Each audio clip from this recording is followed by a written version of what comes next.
On 8th March 2014, at night 12:42 am, Malaysian airline flight MH370 takes off from Kuala Lumpur. This flight wants to go to Beijing. In this flight, about 227 passengers were seated. There were 10 flight attendants and 2 pilots. One side it was Captain Zahari Ahmed Shah, 53 years old, and on other side it was Officer Farik Hamid, 27 years old, and it was a training flight for Officer Farik. This flight flies in the correct direction for about 20 minutes. At sharp 1:08 am, this flight crossed the Malaysian coastline and reached above the South China Sea in the direction of Vietnam. Zahari reported that the plane was at 35,000 feet. Everything was running normally. About 11 minutes later, the airplane entered jurisdiction of the Vietnam's air traffic. That's why the air traffic control of Kuala Lumpur radios the airplane saying Malaysian 370 contact Ho Chi Minh 120.9. Good night. Captain Zahari answered by saying good night Malaysian 370. Everything sounds normal, and this was normal till this point in time. But these words by Captain Zahari were the last words from the airplane. Later, there was no news about that flight. The Malaysian Airlines flight disappeared suddenly, and this became the biggest aviation mystery in the world. MH370 ended in the southern Indian Ocean. Only 30 seconds after entering the Vietnamese airspace, the plane disappeared from the radar. It was 1:21 am. The air traffic control in the Kuala Lumpur didn't notice this, and when they do, they think that the plane had flown out of the range of the radar and had entered Vietnam's airspace. So it's nothing unusual. On the other hand, the air traffic control in Vietnam saw that the MH370 entered their airspace but disappeared from their radar suddenly. They tried to communicate with the plane, but there was no response from other side.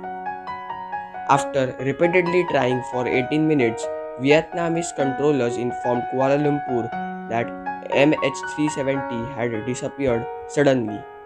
It was 6:32 in the morning. This was the time by when the airplane should have landed in Beijing, but it did not land. A search operation was called immediately. Effort began to find the plane. This search operation was an international effort done in South China Sea. 34 ships and 28 aircrafts from 7 different countries tried to look for this plane that morning, but there was no trace of plane. About 4 days after, a news came out that a military radar had spotted the plane that night. Surprisingly, according to this military radar, the plane was last seen at 2:22 am, but it wasn't located above the South China Sea. In fact, it was near the Andaman and Nicobar Islands. This news left everyone shocked. Some more days later, a new evidence was discovered from satellite data. The plane was automatically communicating with the satellite. Big planes usually tried to communicate with satellite. It was quite common. The satellite only knew that the plane had tried to communicate, but it didn't know where was it actually. Some scientists and investigators tried to locate the plane with the help of satellite. Plane tried to communicate with the satellite 7 times. At 8:19 am, the plane had tried last time to communicate.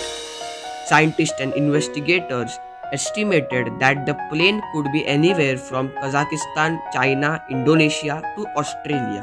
At this point in time, this was the largest and the most expensive search operation conducted. By April 2014, the search operations on the surface of the ocean were stopped because it wasn't fruitful. Since the plane had crashed, it would have sunk into the ocean, and so deep ocean searches were being conducted. For weeks, months, and even years, they tried to look for the plane, but they didn't find anything. 3 years later, spending $160 million, they called off the operation. This operation was a failure. On July 2014, the first piece of debris was found from this plane. The debris reached the island of Reunion by floating. This island is in the east side of Madagascar. The flaperon of the plane was found here. After this, in 2018, an American company, Ocean Infinity, signed a new contract with the Malaysian government. They wanted to conduct the search operations, and if they are not able to find the plane, they wouldn't charge any fees. No find, no fees. On this condition, they began a new search operation. They had highly advanced underwater surveillance vehicles. While conducting this search operation, they were mapping the ocean floor. They kept searching for months, but unfortunately, they failed in their mission too. Some investigators said that the plane MH370 crashed because of oxygen deficiency, including the pilot Zahari Ahmad Shah and his co-pilot. They were unconscious too. The entire plane actually were unconscious. They kept running on autopilot. But basically, the autopilot kept running till the fuel of the plane ran out, and this plane crashed into the ocean. It is said that this plane, as soon as it entered the Vietnamese airspace, the pilots noticed some malfunctions.